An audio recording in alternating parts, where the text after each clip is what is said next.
Okay, happy Friday, everybody. Let me just action it so I can add Fiona when she comes online. Just a few little techo issues this morning. So thought we'd try Facebook Live at lunchtime on Friday, and here she comes. See if we could. There we go. Just add Fiona now. Comes and talk around how we opportunities. So how we're leveraging the opportunities at Christmas parties, work-related Christmas parties. I was saying, Fiona, welcome. Good to see you. Hi, everyone.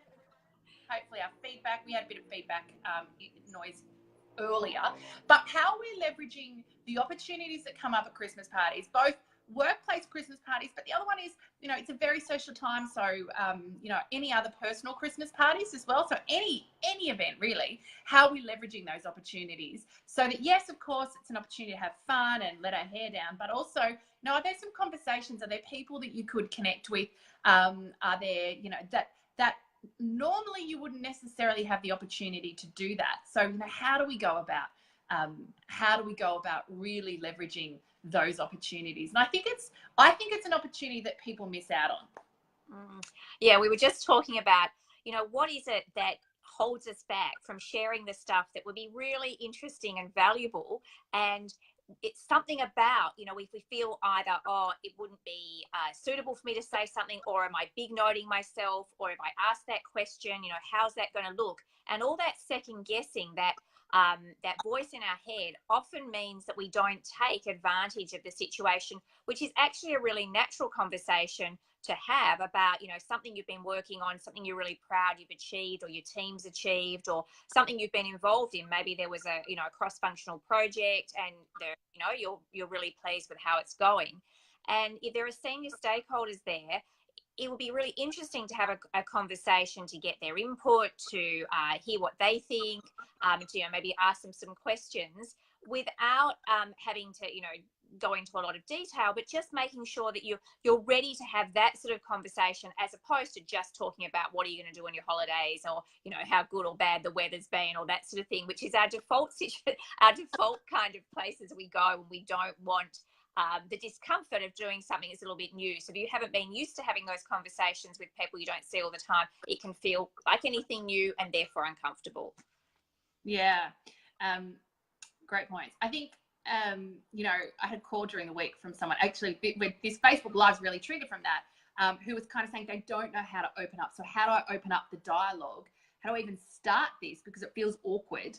And I think, the starting piece is, you don't want to make the Christmas party all about work, but naturally, there's an opportunity definitely to talk work and profile some things that you've achieved, ask some great questions, or just get to know people a little bit, some of the more personal stuff, to actually just build rapport. So I think there's a few different ways you could go here. You could kind of go, actually, it is a great opportunity. There's one or two people. Again, I think as always, we say keep things small. So don't overburden yourself, and don't maybe spend the whole Christmas party networking. But, is there one or two stakeholders or people in the organisation who you would like to get to know better, and for what purpose? I think it's really important that we're clear about the reason of why it matters.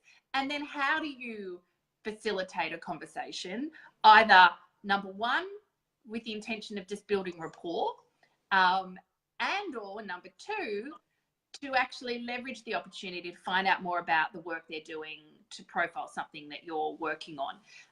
But, really actually, doing that in a strategic way. So it's with purpose, as opposed to what I'd suggest most of us have done. And absolutely, I have done this plenty of times, kind of just waffling on, and I think a lot of people don't really look forward to their Christmas parties. I know a lot of people at the moment who are like, I've got my work Christmas party on Friday night, rather than being excited about it. And I wonder if you could put a little bit more value into it, that potentially it could be an easy experience for people. Yeah, I think that's so true, that, it's almost, you know, people can feel a bit of dread around the Christmas party. It feels like an obligation I've got to go to, and often because I don't know these people as well as I, you know, maybe could, or I'm not familiar, I'm not in a familiar environment, it doesn't feel easy.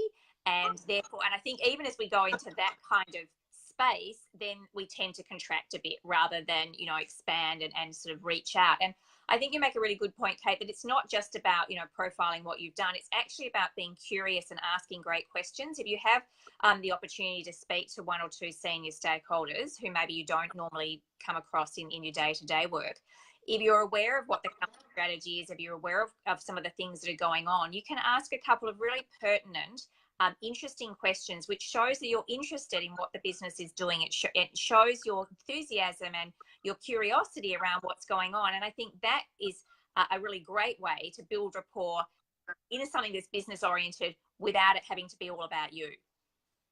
Yeah, and actually, as we're talking, I'm you know, there's actually, now reflecting, there's lots of times when I've gone to Christmas parties, I've ended up, you know, I'm a bit of a stayer when it comes to the Christmas party. So I'll be, you know, I'll be last standing or one of the last standing. And it's created an opportunity for me to hang out with people that I really haven't spoken to in the organisation. And actually, that's been the catalyst. They've kind of, because again, with a finance background, people often think you're a bit straighty 180 and, you know, and that's often been the catalyst because they've gotten to know who I am personally. That's often been the catalyst for a friendship or, you know, a better workplace relationship to grow. And, you know, so that then conversations did happen in the new year. And, you know, it was easy to talk about some of the work-related issues when they came up. And, you know, it's the whole thing around, you know, if you can build rapport, if you can have a relationship where you know a little bit about the other person, you know, work just gets easier. Often it gets more fun, but it actually gets easier. We have more, we give people more leniency, or we're much gentler, much more flexible with people we know and like than we are with people we don't know. So I think there's a lot of value in really using it. I remember one Christmas party, a colleague and I, we kind of went, she was my wingman, and we were really active of getting out and talking to people and, you know, again, just kind of some of that anecdotal conversation, but really active. And we'd kind of check in, have a champagne together and, you know, debrief, and then we'd part and go and talk to different people again, similar to what we coach people to do at networking events when they go to a networking event with their friends, you know, not too dissimilar to that. So I think, you know, yes, of course, there's always a little bit of nerves when you're approaching people that you don't know, particularly a group. You know, if there's a group of 4 or 5 who are already talking, it can feel difficult to kind of go into that. So you might want to start, you know, where you see 2 or 3 people talking. But, you know, have an idea of who you might want to talk to, have an idea of how you're going to, you know, start those conversations. You know, tell me a little bit more about the project you've been working on, or you might open with the question around, you know, what are you doing for the holiday period? Are you having some time off? And then kind of circle back to the work-related question. You've really got to use your, I think, instincts and with whoever you're talking with. And you don't want to leave it too late when everyone's had too much to drink. Although from prior experience, you can sometimes get some really good bits of information out of people at those points in the night. So it can sometimes be useful, but of course you just need to manage, you know, you manage your experience based on where things are at. Yeah, no, I think there's some really lovely pieces there around connection, that, you know, when humans are more connected to each other, there's naturally more rapport. So it is worth investing a little bit of time and energy in this. And that whole thing about building some empathy, building some understanding, because often we don't have time to know these people on a personal level in the day-to-day. And so even if we just learn a little bit about their life or what's going on for them, that does mean that as we go back into the workplace in the new year, we've got another layer of connection maybe we didn't have before, and that's really valuable. I think, you know, kind of juggling the challenge of the drinking and how much, or, you know, where do I abstain, is a really important one too. And just kind of remembering that it is a work function, so you don't want to get really messy. Of course, we want to have fun, but just kind of knowing that there's some boundaries there you want to be aware of too.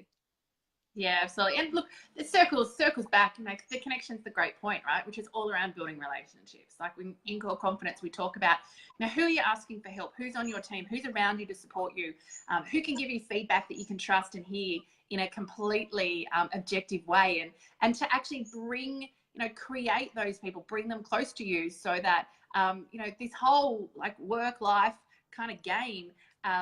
That journey is easier, and I think it's a really good opportunity, a missed opportunity to actually build connection, which is really what relationships are: build connection, and look at, you know, how can I leverage these relationships in a really purposeful way, in a really in a way that benefits me and benefits the organization and benefits the other person as well. So I think we sign off saying, you know, have a think about, there's still lots of Christmas parties or opportunities in the either work-related Christmas parties. And don't forget other opportunities, particularly if you've got, you know, if you're part of a sporting organization, or, you know, a book club, or, you know, anything like that, networking event. You know, typically if it's a networking event, you're going there with your networking hat on. But most of these other things, you're not going to with a lens of thinking about connecting and building relationships. So put that lens on. Have a little bit of courage to have the conversation that maybe you wouldn't necessarily do. If you've got the book, Build Relationships, chapter 5, I think it is, and you might want to look at chapter 10, Face Fear, because it's often the pushback. But, you know, with anything, we talk about staircasing your way to confidence. So what's one person, one conversation you can have that might just open up an amazing relationship that can support you in terms of your career and life goals. So good conversation. I'm glad we had this one, Fee. Yeah, no, it was good. I think we opened up a bit more than we even thought we would. Absolutely. Good stuff. I'll All catch right. you Thanks, soon. guys. See ya. See you.